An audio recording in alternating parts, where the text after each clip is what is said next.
Maayong adlaw mga ka-garden. Mauday ni among gitanom sa una mga ka-garden sa among hydroponic. Kamatis, eggplant, kalabasa, upo ug pipino. Sa una mga ka-garden, wala jud mi hanaw sa akong bana ug unsa ang hydroponic. Makaingon mi, wow, pwede ra di ay ingon anion. So mga curious lagi, din same pod mi hilig jud sa mga tanom. Maong gisulayan namo og install.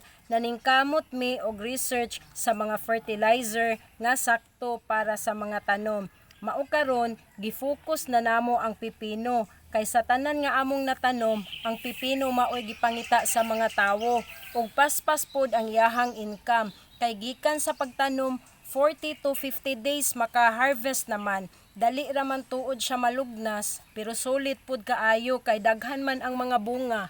Dayon pulihan na pud dayon og tanom. Salamat sa paglantaw mga ka-garden.